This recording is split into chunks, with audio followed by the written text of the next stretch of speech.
In the DEB paper 1b, a car traveling in a straight line accelerates uniformly from rest to a maximum speed of v meters per second.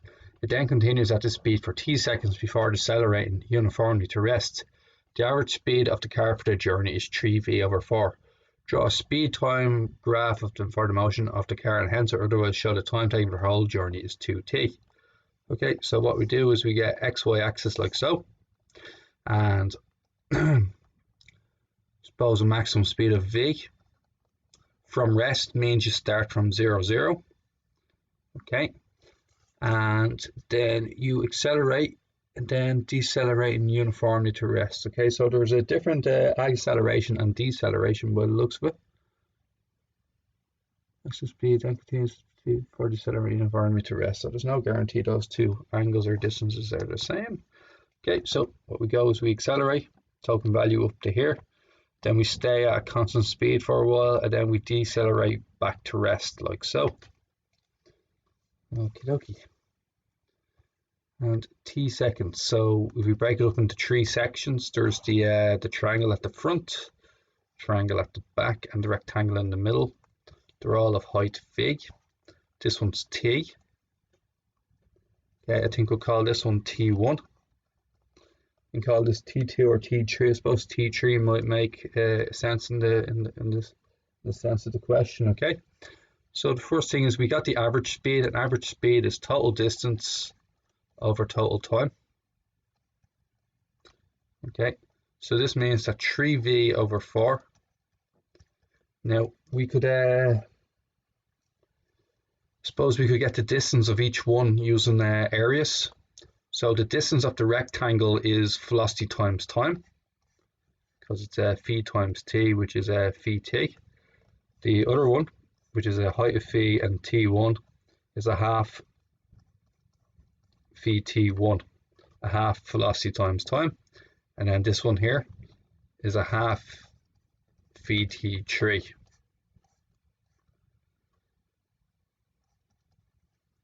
Phi t3, like so. Okay, so that's the total distance. We can then say is a half phi t1 plus phi t plus a half phi t3. Okay, over total time would be t1 plus t plus t3. Okay, we have to find the total time to be 2t. Okay, so that is the goal of our question, to find out that the total time is 2t. So what are we going to do here? Well, first of all, v can be knocked off both sides quite quickly. You see both sides have a v on them, so we can just knock off the v's. Okay, so that would be the next line. So we get 3/4 ends up to be a half t1 plus t plus a half t3 all over t1 plus t plus t3. We're going to cross multiply this now. Okay, so it's going to be 3 times t1 plus t plus t3. So what we're doing is we're multiplying the 3 by the t plus t, t1 plus t plus t3, so it's going to be 3t1 plus 3t plus 3t2. I say plus 3t3, my fault, equals, then we're going to multiply the 4 upwards like so. 4 times a half t is 2t1. Sorry, 4 times a half t1 is 2t. 4 times t is just 4t. And then finally 4 times a half t3 is 2t3. Okay, now we're going to get them all over one side. So it's going to be 4t take away 3t on this side. And then we're going to have 3t1 take away 2t1. And then we're also going to have 3t3 take away 2t3. And then we finally learn that t equals t1 plus t3. Well, this means that if the total time is t1 plus t plus t3, that means that the whole time will have to be t plus t, which is 2t.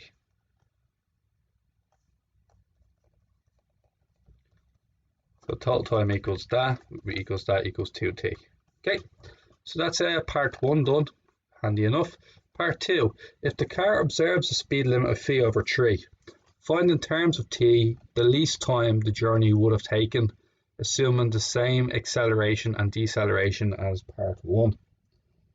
Okay, so once again we're assuming that obviously it has to go at phi over 3 this time, so we change everything to phi over 3, like so. And we're going to do, now if it accelerates to 1/3, if it accelerates to 1/3 the top speed, that will take 1/3 the time.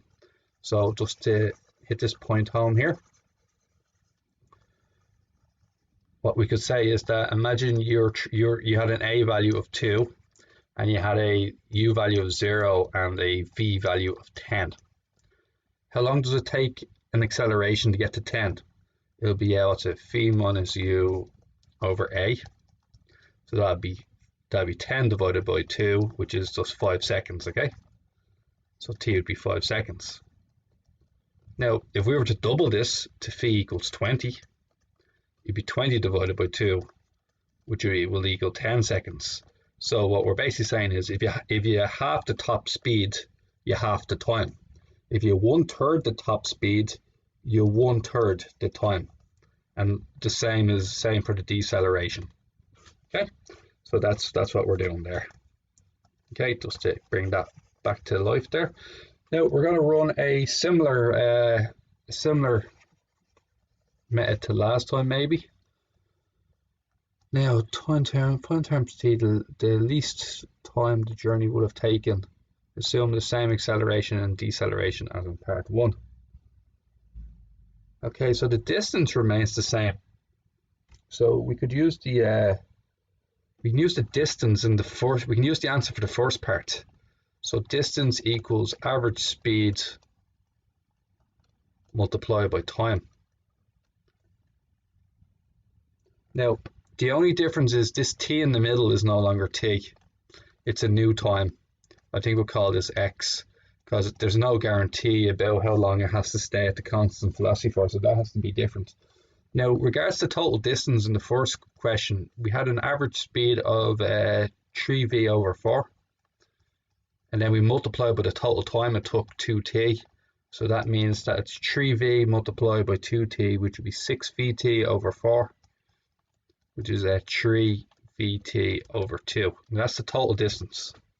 So we can make an equation straight away here, and the equation will look something like this. We can say get the area of triangle A, rectangle B, and triangle C, and so it's going to be a half t1 over 3 phi over 3 plus phi over 3 times x, and then plus phi over 3, sorry, a half phi over 3 times t3 over 3, and this equals the total distance, which would be 3 vt over 2.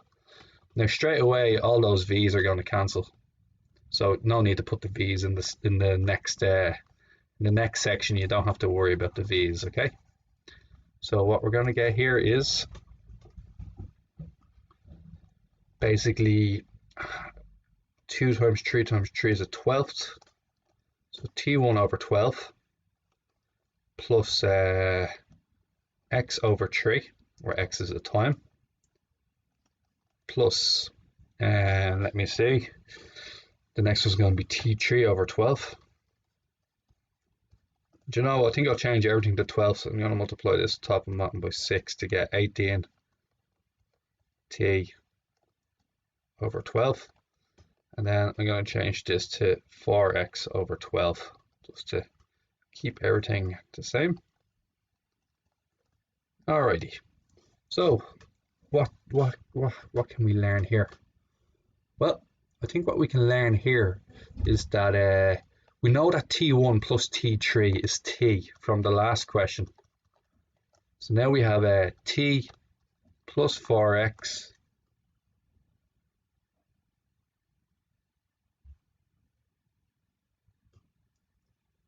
t plus 4x equals 18t over 12, I'd say. Equals, what was it, 18t over 12? Sorry guys, made a massive mistake here actually. It's 18ths.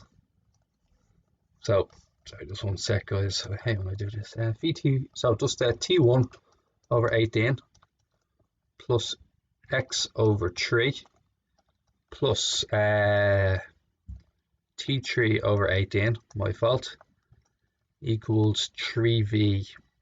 So I'm going to turn these into 18, so multiply by 9 top and bottom, so 27t over 18, okay? Now I'm going to turn this one into 18s by multiplying top and bottom by 6, so it's 6x over 18, okay? So that is where we're at with this one.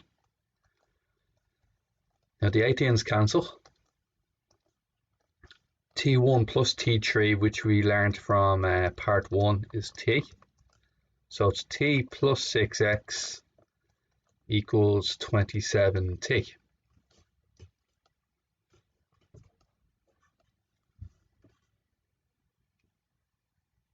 I think I got that there. So 6x equals 26t. X will equal 26 divided by 6t, which is